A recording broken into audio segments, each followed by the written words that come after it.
So we're going to go ahead and get started. People will join us as we start. Wow, we got 25 people on tonight. That's awesome.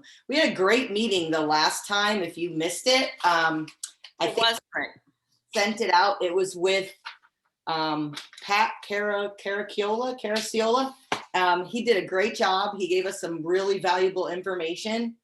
And if you didn't get the link to that, Kate has it. Let her know and she can send it to you. I'm trying to record every session and then put them on my YouTube page and then send them to Kate and make them available through YouTube. So if you miss one, we're trying to make sure that it gets recorded. How do I get to, where's the YouTube page? Well, you sent it out to us. Well, and I clicked on it and it was great. It's my YouTube page, and I don't know the.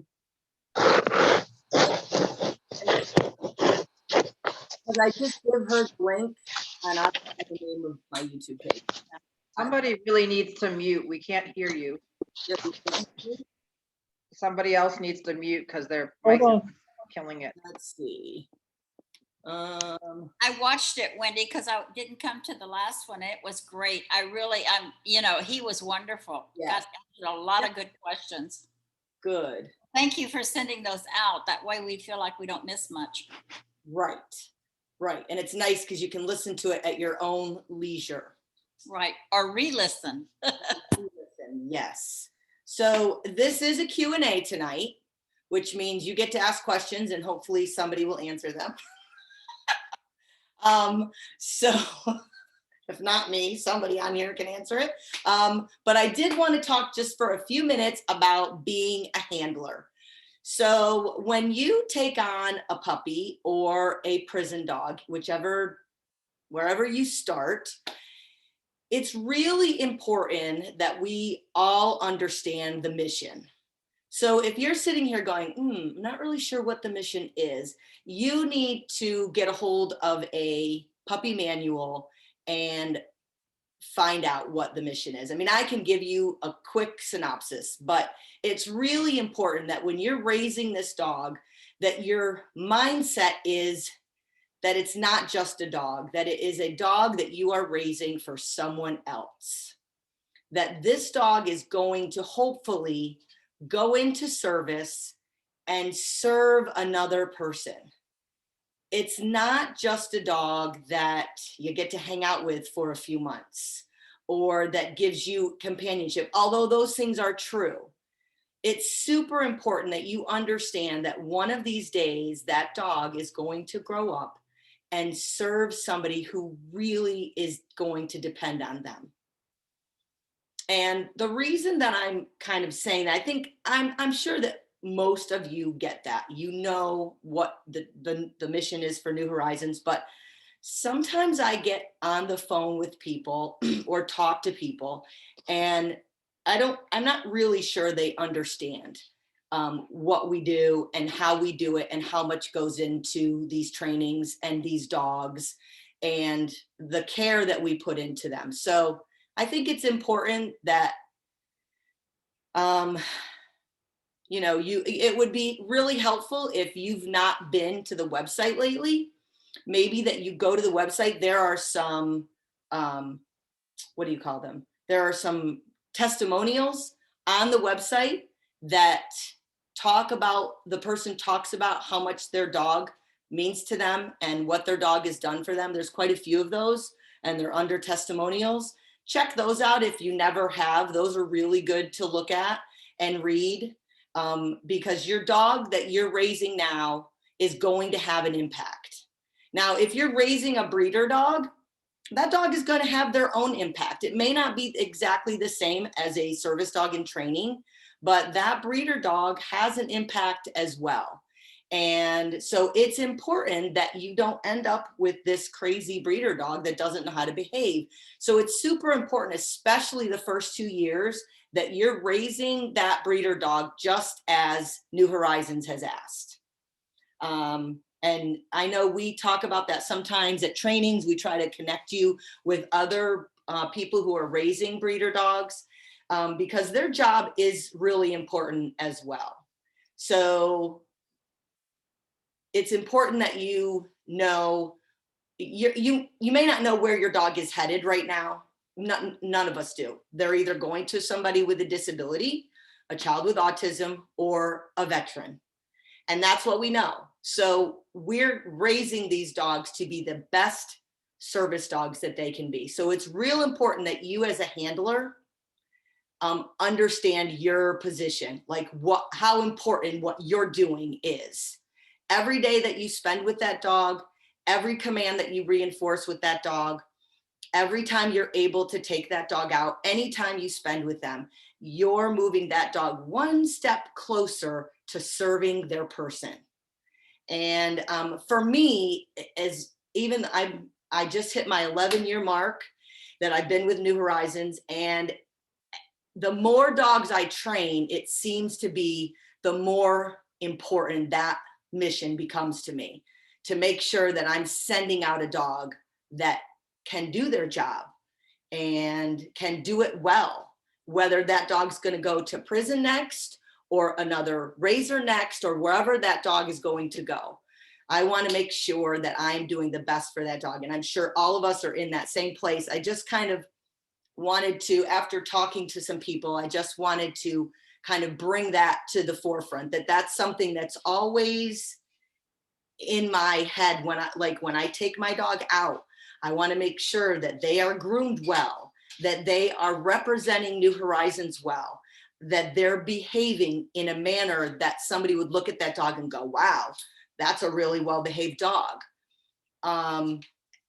And so that's just something that's just kind of been on my mind. And if you have a question about that, and you feel kind of like, oh, I don't want to ask it in front of all these people, please feel free. You can text me. I'll put my number in the chat, and you could text me anytime or call me. I love to talk to raisers.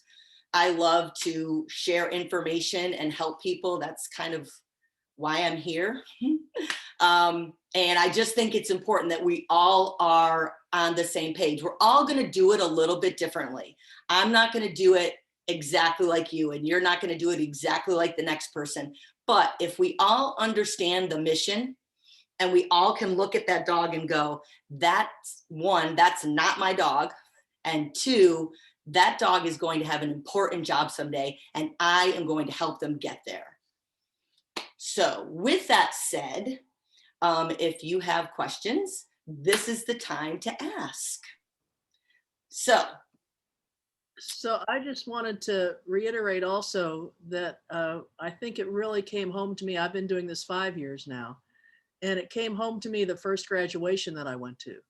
And I think it's so important that we go to these graduations because we get a chance to see the dog we raised with their new person and how that new person has changed their life, and we get to talk to them and we get to see what we've done. And I think that's another important step for any dog raiser I'm so glad New Horizons makes that possible, that we get to go to graduation. I think that's really important for us to attend those graduations if we can. Horizons normally does everything in their power to get the person to graduation with the dog. Sometimes there are circumstances that the person doesn't make it. And so I know the last graduation, if a person couldn't come, we tried to make sure that we let the raisers know. It's not always possible. Sometimes things happen last minute, but Linda's absolutely right. The next graduation, even if you don't have a dog graduating, it's a really, if you've not been to one, it is an amazing, amazing experience to go to a graduation.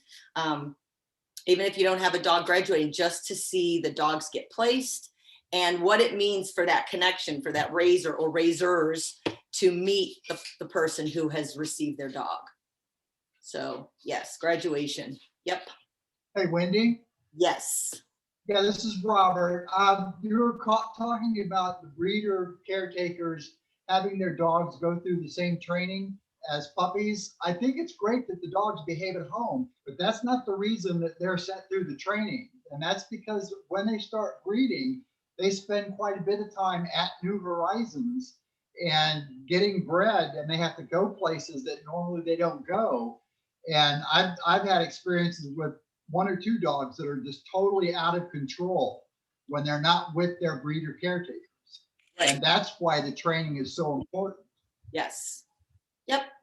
Yeah, because when once they are ready to have puppies, they come to New Horizons and then they get shipped back and forth between New Horizons and the vet. And there's maybe some experiences that they haven't had because, I don't know, maybe the breeder caretaker didn't think that it was as important. So your job as the breeder caretaker, making sure that your breeder has those experiences is super important. I realize after 2 that they're not vested anymore and they're not allowed to go out, but they can still go out. Like they could still go to an outside restaurant. They could still, get them around people.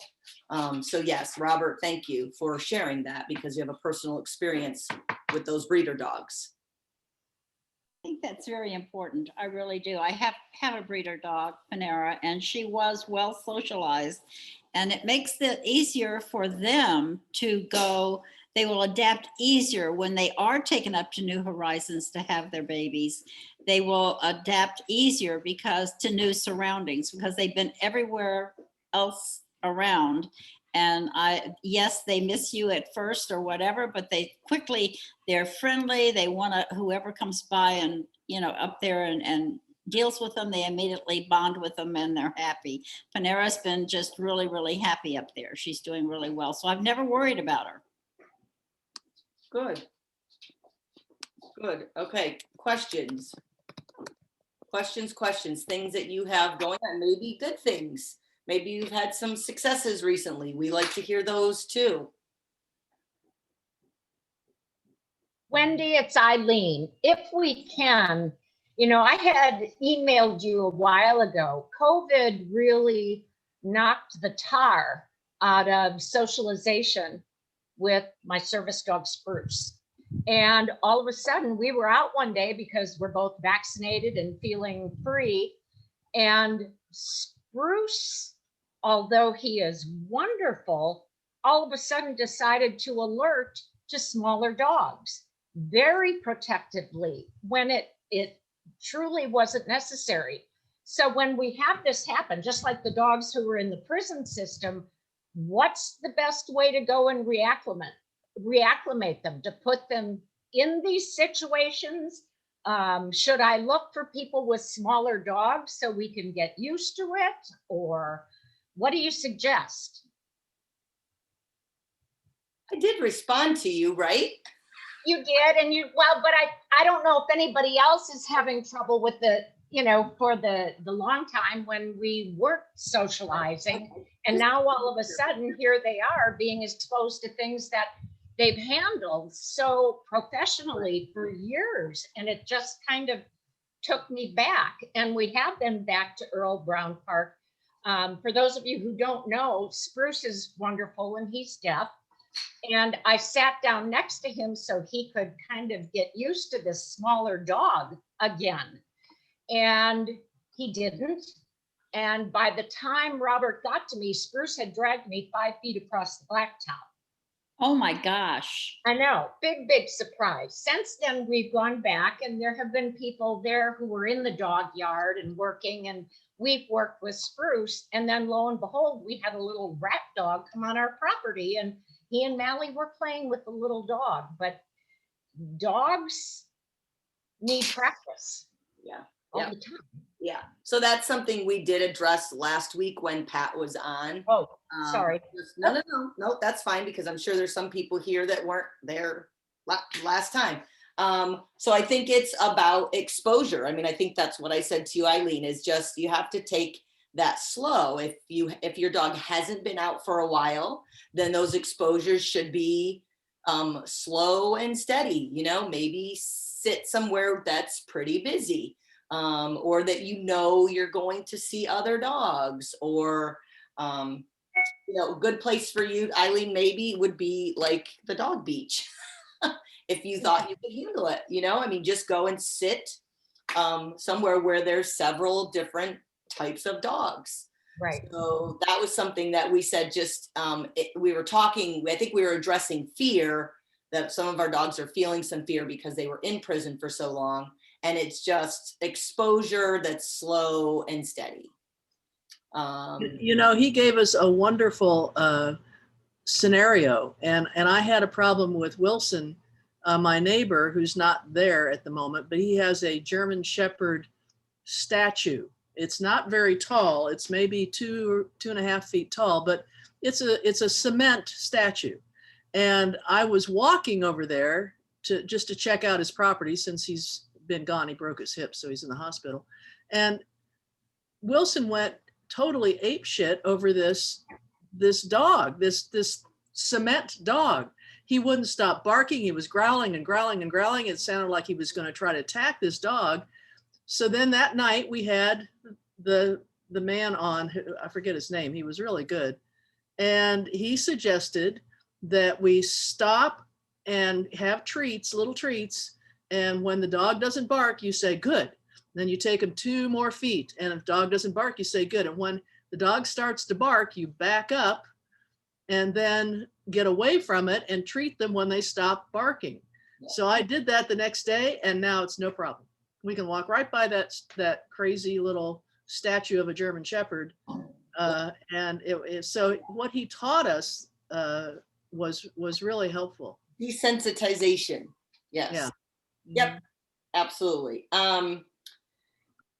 So I see Jeff says Hutch is not aggressive towards small dogs, but just wants to greet and play with them, similar where he wants to bowl. So in that sense, Jeff, when you see any dog and Hutch is responding like that, I would just make him sit and settle. I wouldn't let him greet the other dogs when he's going to act like that. You know, they do get excited. They see other dogs, but imagine if you're in a wheelchair and that's how the dog is responding. I mean, he pretty much has to. Right. It's unacceptable. Yes. So you just got to make him sit and just say, leave it. Yep. Just leave it. And the same thing, I think Kathy has Capone and kissing. A lot of our dogs are very affectionate, very sweet. And I think if you find them kissing and they're not supposed to, I would tell them to leave it and walk away with them. Don't let them. I mean, if you're at home, we want them to be affectionate, but we want them to learn appropriate times. And so if they're doing it at inappropriate times, that's your job to say, let's go. Never mind. And somehow walk away. Wendy, Yes. some time ago, many years ago, when I was training a service dog, we were walking into a restaurant and there was a giant statue of an Indian chief with the big things on his head and everything. And the dog I had went ballistic as we were walking in at that statue. And I mean, I think he thought it was going to eat him.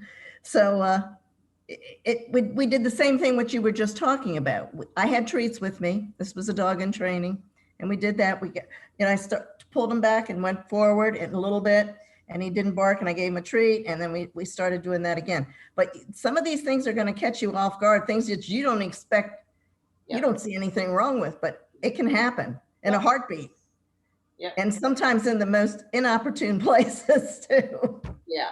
And you just have to you kind of have to always be thinking ahead. Mm-hmm. You have to anticipate. You can't get yourself in a situation and go, oh, I didn't know what to do. Anticipate that Have a plan. is going to surprise. Yes. Have a plan. Something is going to surprise your dog just because they're dogs. They're not humans. And so That's right.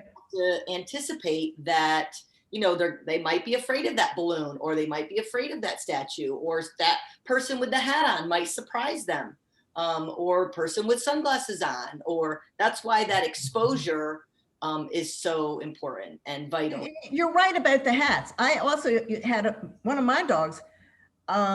My husband always wears baseball hats. And so we were out one time and she started barking her head off, and she never does that when we're out. This was Ruby, my service dog. And I couldn't figure out what she was barking at. And standing across the street was a man staring at us, and he had on a different hat. He had on I don't know, it was a big, kind of a big funny looking hat. And she was barking at that hat. So you got to look at your surroundings and figure out what they're doing and what's setting them off. Yep. I mean, you want your attention to be on your dog, but you want your attention to also be out in front of you. On your surroundings. What's happening, know where you are, know what the dog is going to encounter, you know, whether it's a black trash bag or Something rolling down the street. a leaf rolling down. Yes, because when I hear that people have been pulled down with a service dog in training, and this isn't for everybody, this isn't 100% of the time, but what it does tell me is that they weren't completely anticipating what was going to happen. I mean, it's happened to all of us. We've all been, or if you haven't been pulled down, it's going to happen at some point. But I can say the times I've been pulled down, it's because I was not watching out in front of me. I was not doing, I missed out on something. I missed a cue. And yeah, so, and that's not to say that's 100% of the time. But that does, I think that covers a lot of what happens when we end up getting pulled down. When I get out of my car, first, of course, and then I unhook my dog. But before I let my dog out of the car, I look all around to make sure that, you know, there's not something coming my way, speeding my way or something. One time I'd let my dog out after, and I'd looked and there wasn't anything coming. But just as I had my dog out, a man, this was in a shopping center, and this man let his German Shepherd loose. This was a German Shepherd. I remember that. He let that dog loose, and that dog took one look at my dog and came charging towards us. And luckily, I hadn't left the side of the car yet, so I just put the dog back in the car because it had seen my dog. Yeah. But you just never know. No. So you want to be very aware just of what's Aware of your surroundings. where you are and what's around you. Robin and Google has a habit of biting at the brush. I would just give him a firm leave it. He shouldn't be. Is there something that's bothering him when you're brushing? Like once you start brushing, is he okay? Robin? Sorry, yes, sorry. Yes, after a bit, he settles down, but even while he's offering his front legs, he's, you know, and I go to brush and he's biting at it and it hasn't gotten any less. I thought that maybe after time, you know, he would know my routine and, you know, I would know his routine, but his routine does involve biting at the brush. Even when I'm down on his back and everything, he's trying to turn around, get it. But once he lays down on the table, on the tabletop, pardon? Is it in a playful manner? Well, it's not super aggressive or angry, no, but it's not, I don't know if I would call it playful either. I don't know.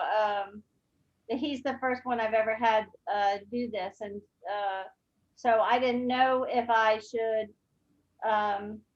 worry a lot about it or, I wouldn't worry about it. I would just tell him to leave it. Leave it. I'm trying to brush you. Leave it. As long as you know that he's not like something's not bothering him. Right. No, it doesn't depend. It no matter where I'm brushing, you know, he does that at the beginning. When he lays down, then, you know, and maybe maybe that's just his way of, I don't know, playing at first. Right. You're playing. Right. But yeah. So leave it. Okay. I'll just use leave it. Yeah. Thank you. The dog is feeling a threat to the handler and becomes agitated with barking or growling, but the threat is not legitimate. What's the best response to our dog to reward their protectiveness, but reassure it's okay?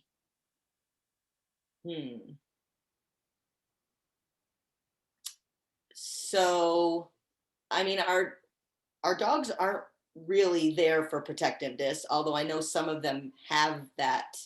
They do that. They feel like, especially if they've been with us for a while. But if they're growling or barking at something, I mean, like today there was a dog, we were somewhere and Hess I heard a little bit of a growly and I'm like, quiet. We're not going to do that. And we just kept going and he stopped.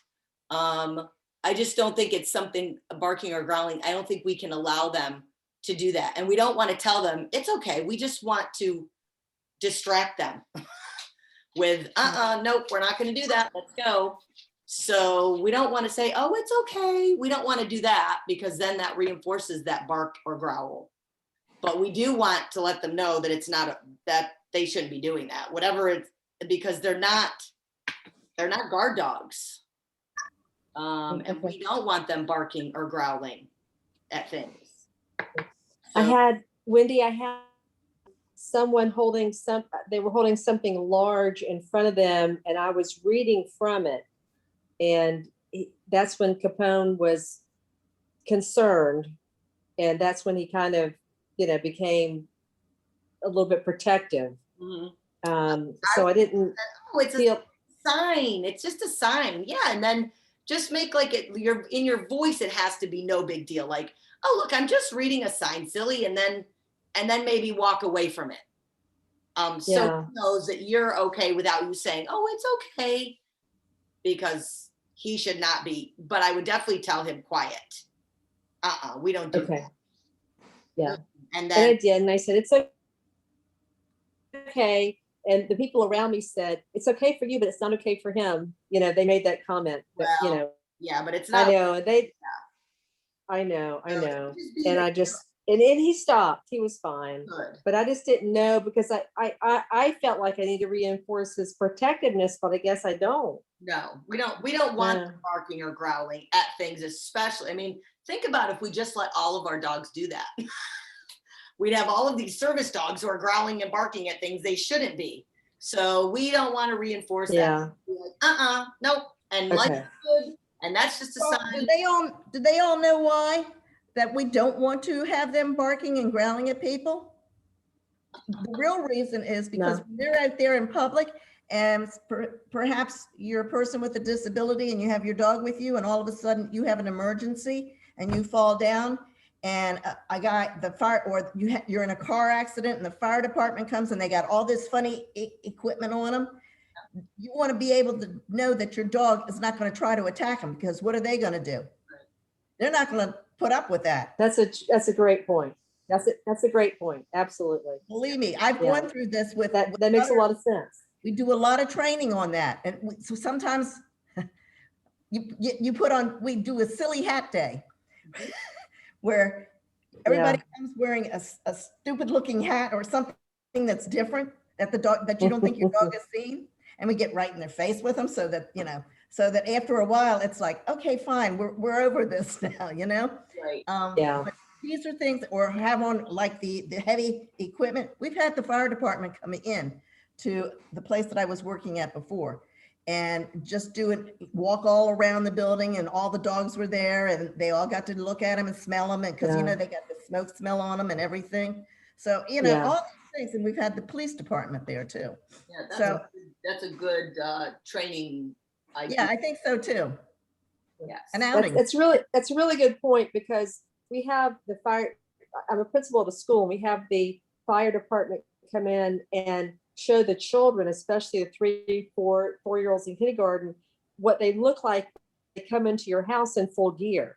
Yes. And that don't hide from them. That's our whole point. They're here to help from them, or in our case for our dogs, don't be afraid of them. They're okay. They're here to help. They're not going to hurt, so that's a great point. I appreciate that perspective. I think the training that we have on the 27th, Linda, you need to wear that hat. Yeah. I'll bring it. So everybody can wear it. Yeah. It's the Apopka Fire Department helmet. Love it. Great. And I've got my bunker gear too. I could bring that if somebody wants to. Good idea. But Wilson doesn't seem to mind it at all. So that's a good thing. It was the statue of the dog that he seemed to mind. So somebody had a question about their dogs peeing in the road with cars coming too fast. Ooh. I think I need to know a little bit more. Is that person still on? Because they said they I think she was the one who had to leave at 7:20. Okay, all right. Well, if you're videotaping this, I guess she could listen to it. True, yeah. So I'm not quite sure why the dog is peeing in the road. I mean, we do want them to be able to pee anywhere, on mulch or on gravel or on grass but I'm not quite sure why the dog would be peeing in the road with cars coming. So I wouldn't let your dog in the road to pee. I mean, unless, I think it's happened to me once or twice in the 20-something dogs I've raised. So, and that was just because maybe that was the only place we had to walk at that point. But yeah, I definitely would hold on to your dog and not let them pee in the road with cars coming too fast. Because luckily the situation I was in, the car stopped. So yeah, I need to know a little bit more about that situation. Wendy? Pardon me? Wendy? Yes. Are you there? Hi, this is Samantha and Karen Weinberg. We have Caliber. Hi. Hi, and she's a wonderful dog. One of our biggest problems is getting her to load into our car.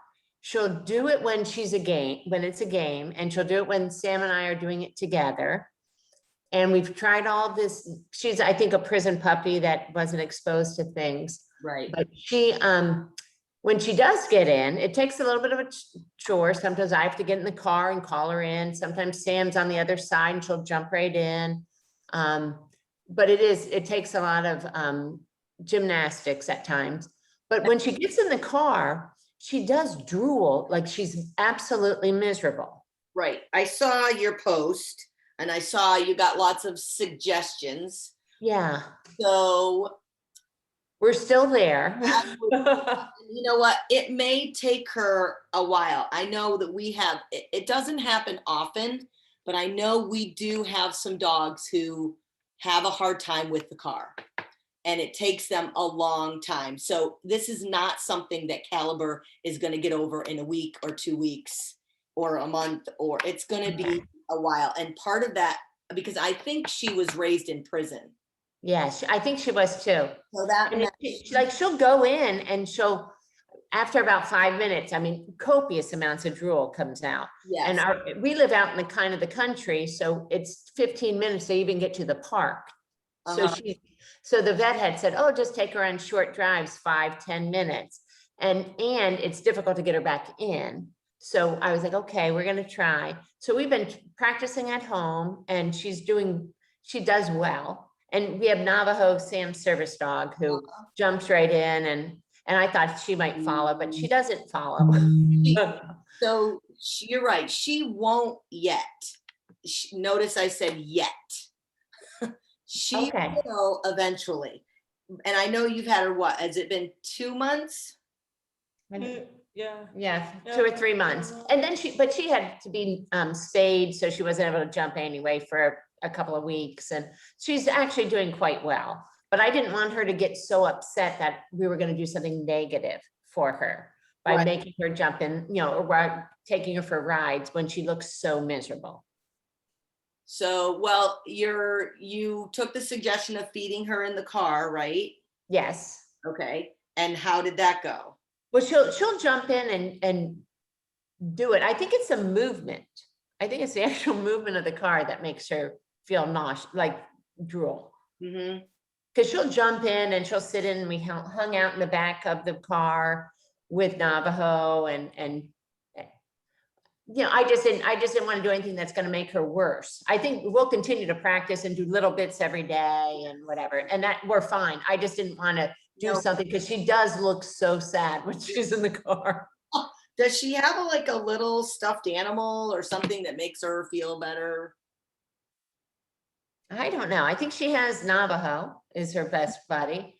And I mean, she probably could bring something. I mean, we brought in like the Kong with peanut butter, and that was early on, and she didn't even care about that. I mean, she was so drooly and upset. So yeah, I think there are a couple of dogs that are dealing with that very similar thing right now.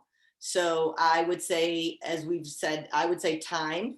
Keep doing what you're doing. You're not doing anything wrong. Okay. She just is. This is all new for her. And she is so good. She met a cat this weekend. For the first time, my daughter brought her baby that she would bark at any toddler. Now Uh-huh. we had my 2-year-old granddaughter over. She loved all that. She had a new cat, new dog. So she's really does well, but the car is her only thing. Okay, So well, we can deal with that. I think that if you Hi, keep hey Wendy, on it, this is that- Wendy. yes. This is Laura, and I have the brother. I have Humvee. I've offered to come over and help you guys if maybe Humvee could help because he's not afraid of anything. And I have a suggestion, maybe. I don't know if this would help, but I see you have an SUV. In the beginning, Humvee was freaked out about the SUV because he kind of moved around a lot back there. And so I went and got, it doesn't even cost that much, one of those slings that go like he can't really he's in the back seat of my car. It's not an of SUV. So, and he just lies down now. Like in the beginning, he didn't feel comfortable. He was pacing and panting and drooling. And because it seemed like he, every movement pushed him around in the back of the SUV. Now he's fine with it, but that's what I did with Humvee. Yeah, they're called a hammock. And they go in the back, and you can get a really heavy duty hammock with a zipper, so you can only have half the back Yeah. seat you need to. And you get them Yeah. from Duluth Trading Company, sells a really heavy duty. Even TJ Maxx has them. They're like $10. They're not expensive. Well, And- Duluth and- Trading is more expensive, but it's been a godsend. I've had 3 of them. Just every car, I make sure they're all in my friend's car. Any car I use, I make sure they have a hammock.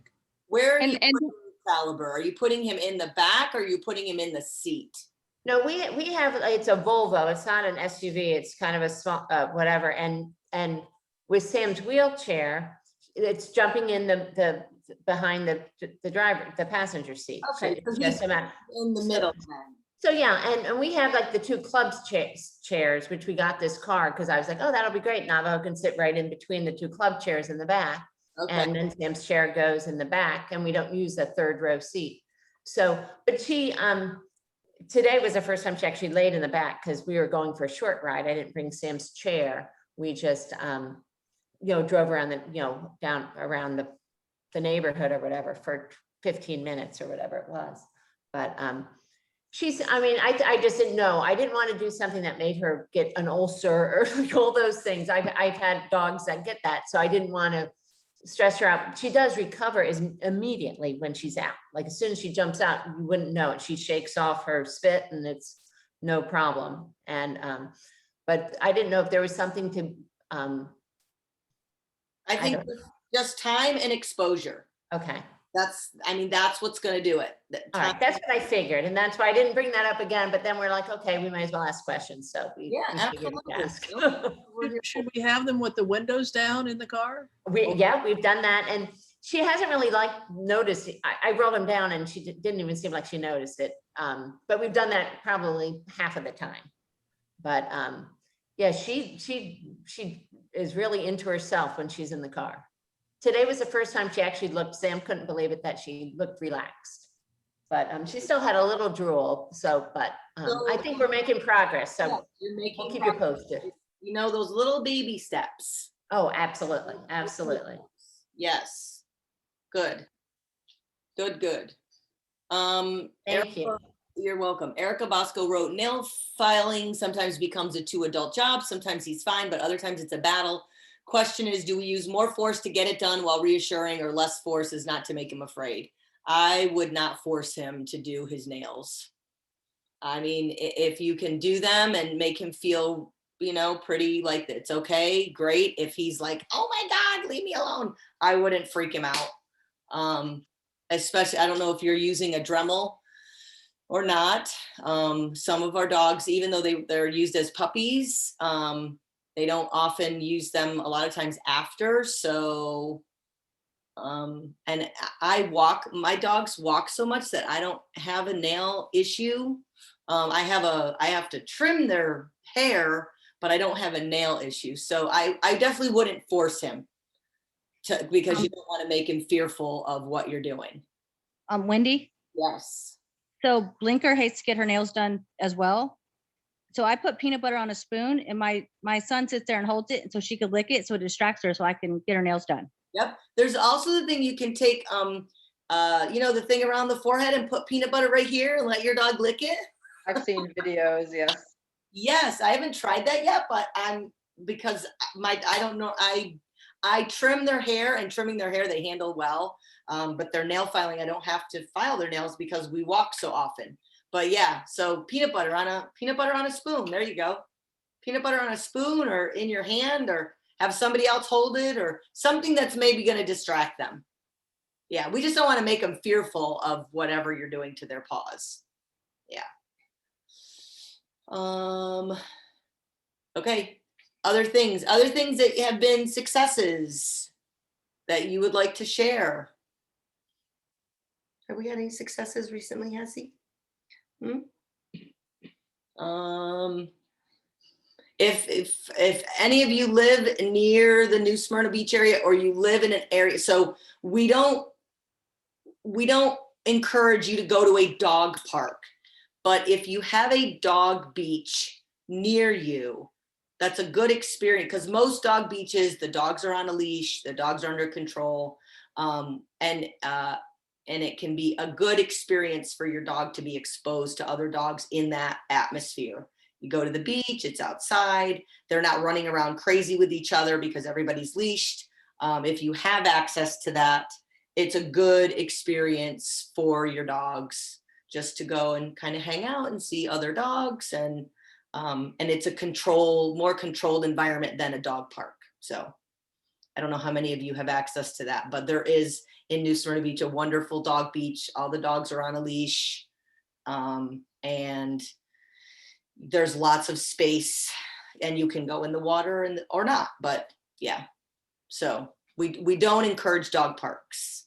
We're not real fans of dog parks where millions of dogs are running around and nobody has control of them. So keep that in mind. Unless you have a dog park near you that maybe you're the only dog and you're the only dog that goes there, then that wouldn't be a bad someplace for you to have a dog to go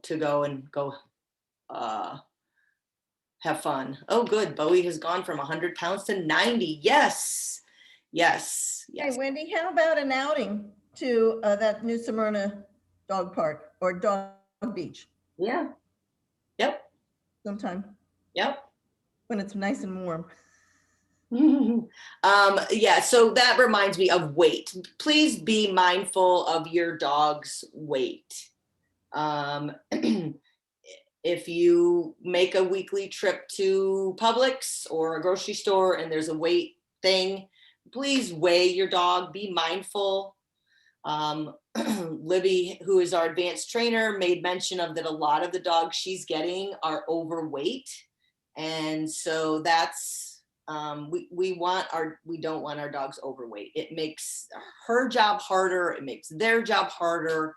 So, as you're raising those little puppies, they're supposed to gain weight and get fat and fluffy. But our older dogs that have come out of prison and are 18, 22 months old, 24 months old, we really need to be watching their weight and being mindful that their weight they should never vary but a couple of pounds. So from the time, if you get them at 70 and they're 72 pounds the day you get them, when you turn that dog in, that dog should be 72 pounds, maybe 73 pounds, but they shouldn't vary by much. 5 pounds for a dog is a lot.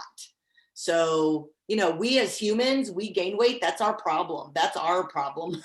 Our problem though is our dog's weight. Like, we don't want them to be overweight. Yeah, thank you, Eileen. Breeders should not be overweight either. And I don't want to, I can't give you a poundage. Like, I know when I got Hess, he was 72 pounds. When I go to Publix, Hess is 72, 71, 73. He's somewhere within a pound of when I received him back in May. So, wow, last May. So I am very mindful of that because I see a lot of our dogs that are overweight, and Eileen, it's hard for them, isn't it? It makes their breathing hard. It just makes it difficult. So yeah, Laura says, look for a waist. There should be a cut in at their, by those back legs. Well, and you know, when they're having their C-section, that is a medical procedure. And if 1 pound overweight for us is equivalent of 5 pounds overweight for a dog, if we've got a breeder that's 10 pounds overweight, that's 50 pounds more, you know, and it's just, we need to keep mamas healthy. And, you know, their blood pressure can go up just like ours can. And the healthier mama is, it just floats down to the babies.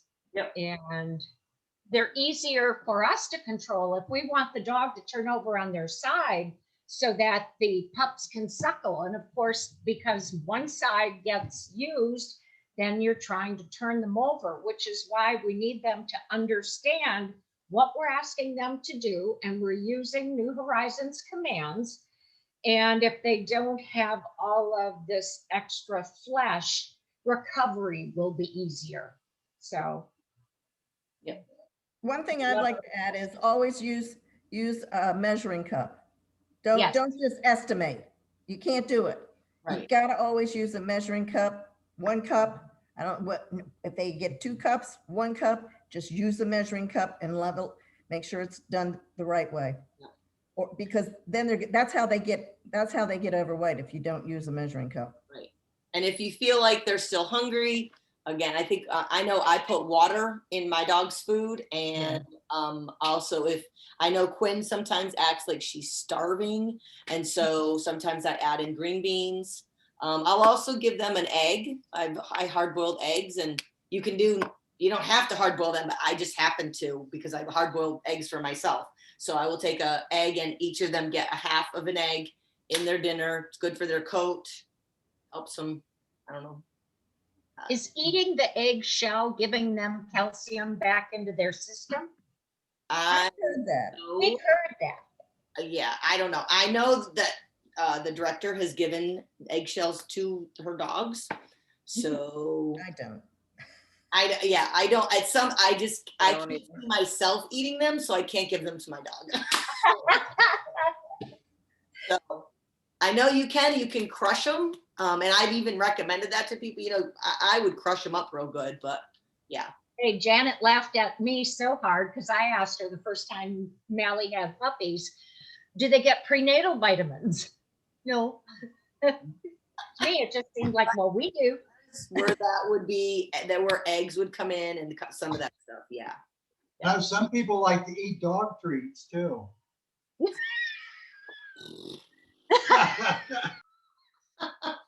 Thanks a lot, Robert. Hey, you have to try everything, you know? I know when you do puppy watch, they're giving the moms Tums as a calcium replacement. Yep. Yep. They give those for the first few days. I think the first 5 days or something. Yeah. Yep. Okay, other things. Let's see. Look for a waist. Yes. Feel for the ribs. Okay, how do you stop the dog from being mouthy, not really biting, but putting his mouth on people's hands? Playful, but not good. Yes. So Tank has that issue too. When he was with me, I would be like, the minute he started, I'd be like, and I think I find that's more of a lab thing than a golden, although I've had Goldens who've done it, but usually they do it as a puppy and then they outgrow it, where Tank, it's still, what is he, 17, 18 months now? He was still like, oh, you taste delicious. Let me just eat you. So I would be like, no, leave it. And he did. He eventually got it. I think you just have to be real consistent and real firm. If Humvee is still doing that, and I know it's not a real biting thing, like it's just where they like how you taste, I guess. But yeah, I would discourage him from doing that. It's usually the salt on your skin that they like. Yes. Yeah. Yeah, and Tank liked the lotion on my legs. Ugh. Which didn't bother me, but I knew like he couldn't do that out in public. So I was like, you need to leave it. Yes. With labs, they too, it's partly a possession thing. because particularly dogs that will bring you something, oh, hey, I've got this, I'm going to share it with you.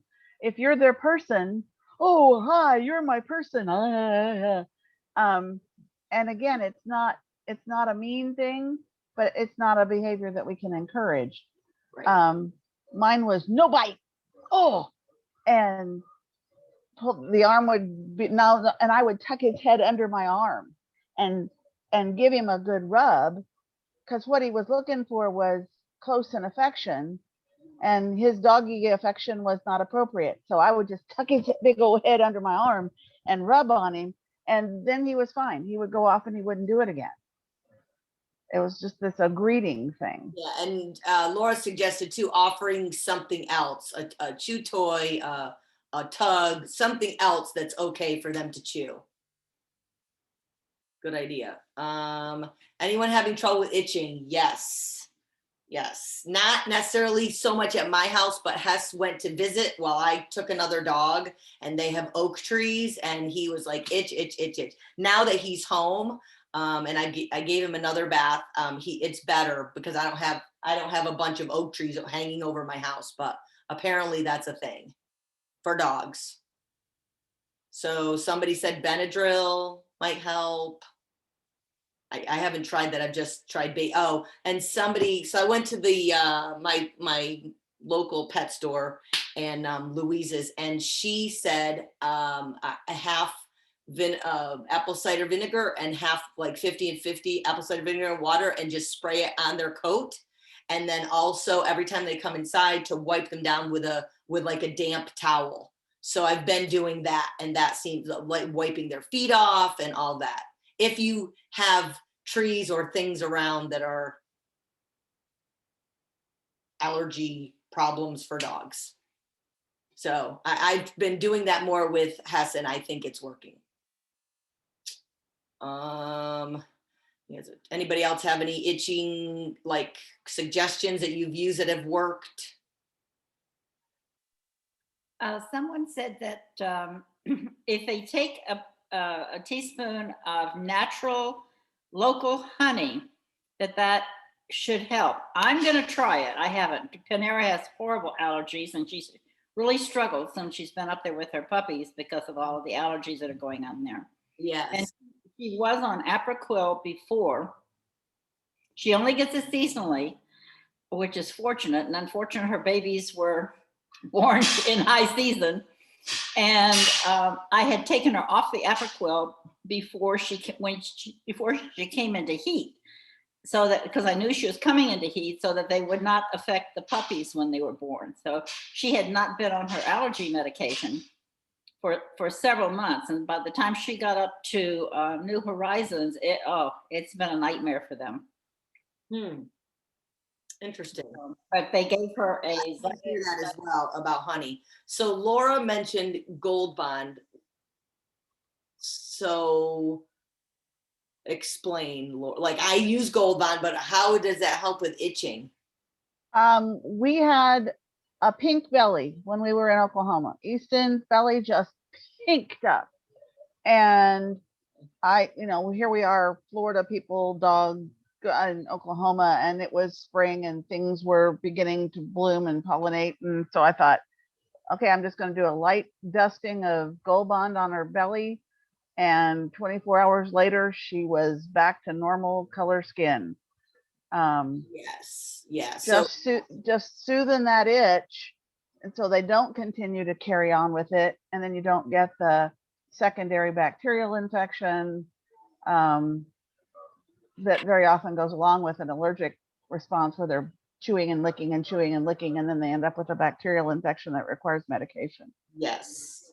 So Hess did get a hot spot on his back end right above his tail, and I doused it with Gold Bond, and within a day it was all dried up.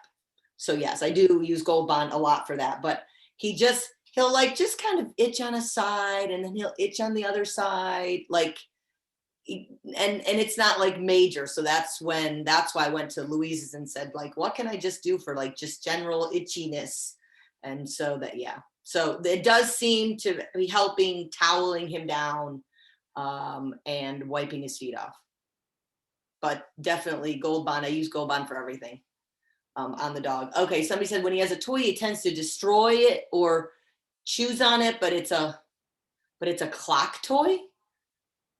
Yeah, I mean, if he's destroying it, like Hess can only have a tennis ball for a short amount of time, and then I have to take it away because his tendency is to immediately start to destroy it, and then the next thing you know, I'll have a blockage, and yeah. So Hess gets a tennis ball when we're playing. He can have it for a few minutes after, and then I have to take it away. And that's with him with any tennis ball.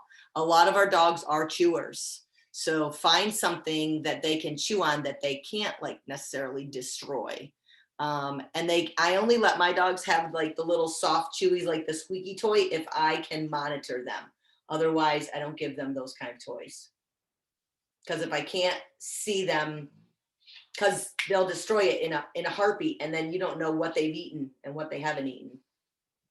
So, you know, if you can monitor and play with the squeaky toy with them and play with them, great. Otherwise, I wouldn't give it to them, because you're just taking a risk that could end up being terrible. And we don't need any of those. So, you know, I know a lot of the flea markets have those really nice, really hard chew toys. What are they called? Like the antlers, those are usually pretty much indestructible, usually. I know we have a couple of dogs who are real chewers, but those are real good to have. And who was I just on the phone with the other day? I was just on the phone with one of our raisers the other day, and I told her I'd send her a picture. We have the round circle toys that are super hard on Amazon. Let's see if I can find one. They're brown and they are almost indestructible. I've not had a dog yet that could chew one apart. And I can't remember what it's called though, or what it looks like. I called it a round circle. I do have one of these, and these are pretty durable. This is a chew ring. It looks like this. I got off Amazon, and it's just literally a chew ring, and it's super thick. Oh, thank you, Laura. Yes, that's it right there. What's that called though? Do you know what it's called? No, but I have two of those, one for each one of the dogs. Yeah, those are very nice also. Indestructible. Yeah, they really have. Yep. Yeah, so this ring is tested and approved by aggressive chewers. And I got it off of Amazon, and it's just called a durable chew ring. It's black and it's hard rubber. And I can't find the one that Laura just showed us, but here it is. Well, this one is a Nylabone Power Chew, and it's textured. This is a different color, but it looks like, Yeah, no, that's not quite the same thing. Well, it is, but it's not the same color. Oh. Those Ys, the Benebone or the bamboo Y. That's a great one. Yeah. Those. Yes. They make a big one, and those even DiNozzo can't destroy that one. Yes. And are they actually bamboo? They're made out of bamboo. Is that what they have up at New Horizons right now with that's laying out there on the patio? One of my puppies got hold to it for the first time, discovered it, and was so cute. I sent that video out to you guys. Yeah. One brand is, I'm not sure whether the other one is an Nylabone version or not. Here's an antler. Antlers are Yep. good. Antlers, yeah. They're expensive, but they're worth it because they last a long time. So if you're looking for things like, you know, for your dog to really chew on, those are good. Antlers are real good. You can get those at the Daytona Beach flea market. Yes, you can. I bought them there, and they're good. Yep, me too. So yeah, I would not allow the dog to have a fluffy unless, or a chew, those soft toys, unless you're going to monitor them. Because they'll destroy it in most dogs in a heartbeat. Okay. I actually, worked in the veterinary profession for a number of years. Actually worked with veterinary dentists, and the veterinary dental community is absolutely against antlers. You'll get a lot of broken teeth with antlers. They look at those really looking down on them. I know a lot of people who use them, but the veterinary dental profession is totally against those. And Wow. why? Because they're too hard. I mean, you'll get cracked teeth.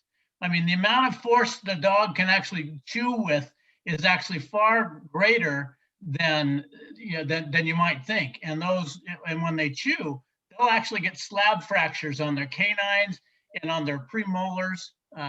It's actually a pretty common thing. And a lot of that stuff is due to things like antlers. Cow hooves are another one that's just, a no-no. They're not really up on nylobones either. The softer rubbery nylobones, but the hard nylon nylobones, the stuff that's really, really hard, the veterinary dental community is absolutely against. Wow, that's interesting. I don't know. My dogs have used them for years. I've not had an issue, but I can see where they might be. But that's interesting. It depends on how hard the dog's gotta chew on something. And then perhaps it's a percentage. 5 out of 100 are gonna do it, or more or less. But it still is a higher possibility of damage. Somebody was asking about teaching the dogs to not destroy their toys.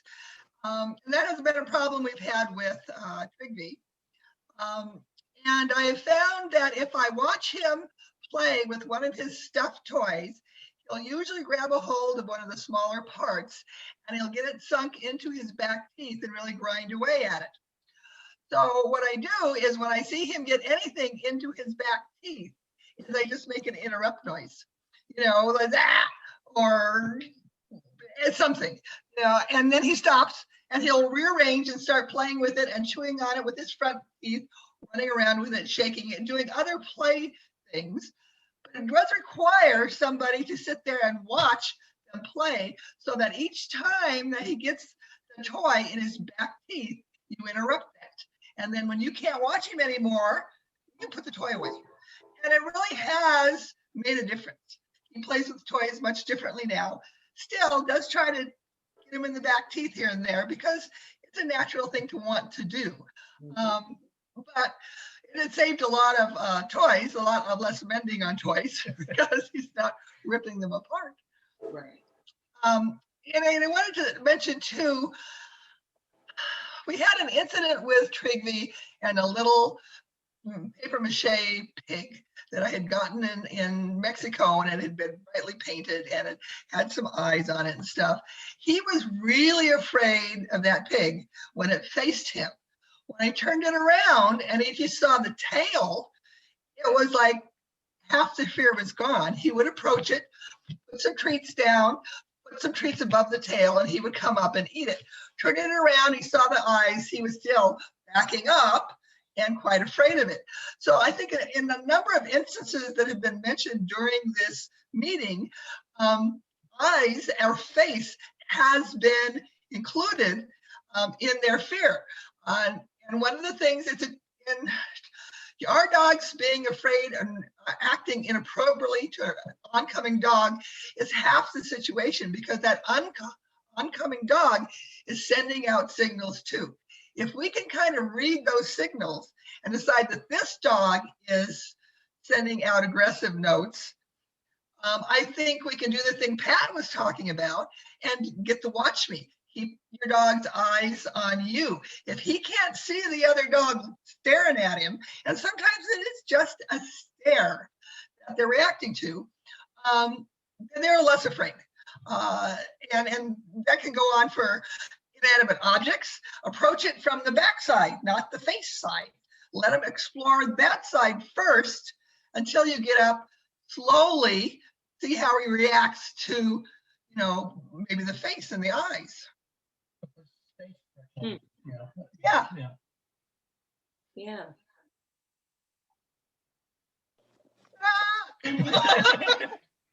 I have a picture of the, let me turn this video on. I have a picture of the, it's a Nylar bone. Can you see it? Uh-huh. Yep. That's it. And it's off of Amazon, Yep.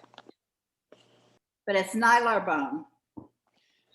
Yeah, I've had a lot of experience with the deer antlers and with the Nylabone products over 28 years in the dog business.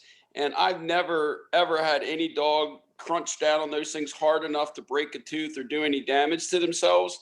They, if you're taking them and you're throwing them and hitting them, or if you're wrestling with them, I could see that could do damage, but they're so hard that they're not going to break their teeth gnawing on these things, and they're forever. I have antlers that are 12 years old that Benson is playing with.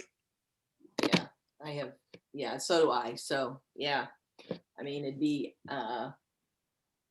I guess anything is possible. So it's, you know, just like anything else, you pay attention and you watch your dog and you know what's going on. Somebody said my issue isn't toys, it's sticks or bark. Oh, for Humvee. Okay, so when you're walking him, Laura, is this like he wants to get all the things on the ground, right? Yeah, he'll eat anything. Okay, so I think Samantha's having the same issue with Caliber, she told me. I wouldn't let him out in front of you when you go for a walk. I would make him heel right by you. That's what I'm doing. He's just basically has to always be in a heel unless he's going to the bathroom. Yeah, somebody asked the other day, you know, when do you let them be a dog and sniff an area? And I said, okay, so you as the handler have to decide that. When you go out, are you going to let them smell everything? No, you shouldn't. So maybe find, okay, one point where you stop and you let them sniff that area, and then you get them in heel again and you carry on. And then maybe down the road a little bit more, you let them sniff again, because that's kind of the way they get to know their surroundings. But you don't want to spend your whole walk allowing them to sniff wherever they want to, because then who's in control then? Not you anymore, the dog. So yeah, anymore, he stays pretty much, he's got to be in heel. Okay. Because if not, he's a puppy, you know, they just want to put their mouth on everything. So give him an opportunity to smell, just not the entire walk.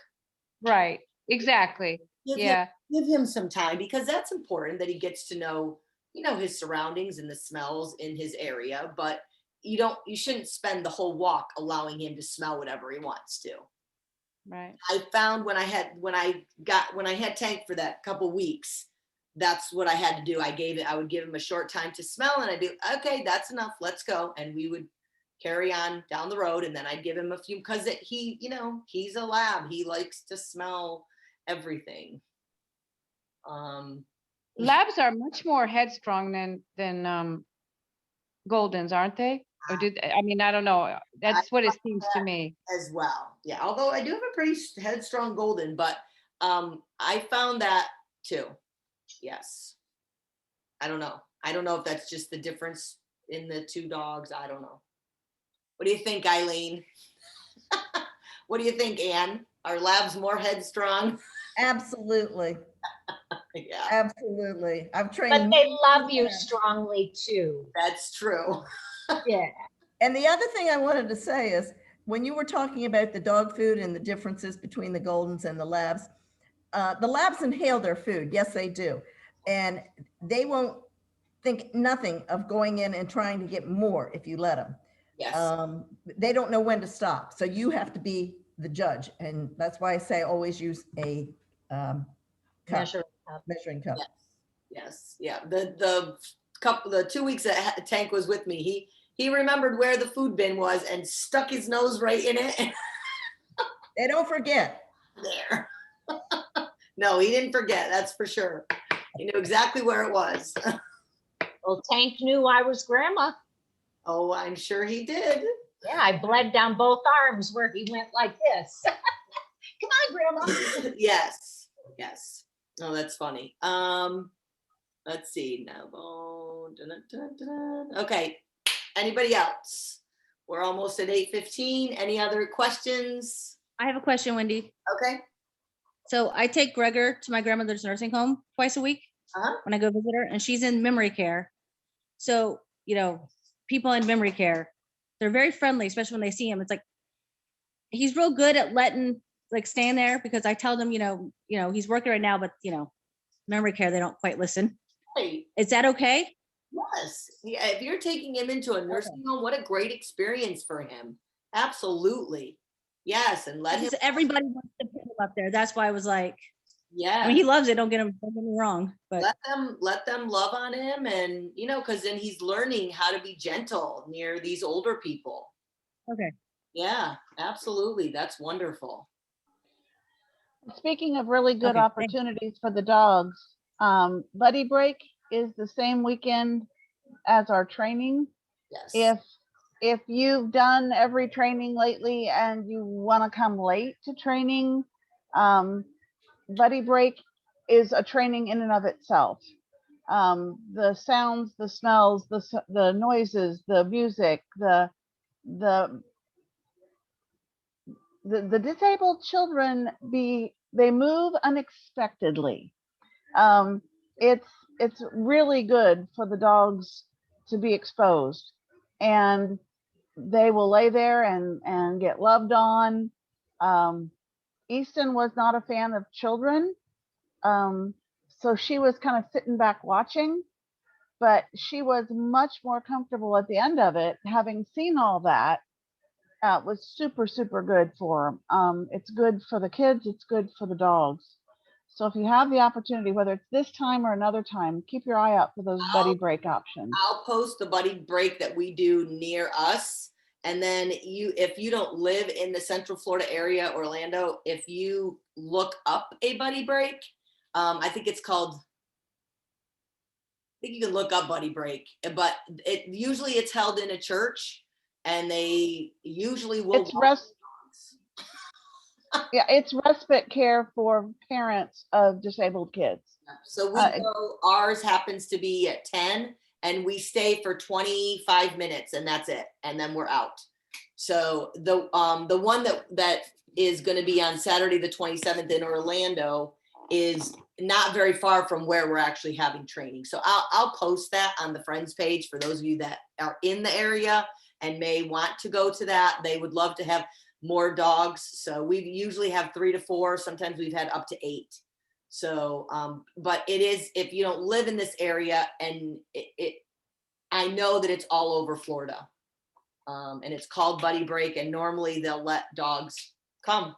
So, especially if you call them and tell them you have a service dog in training and you think it'd be a good opportunity.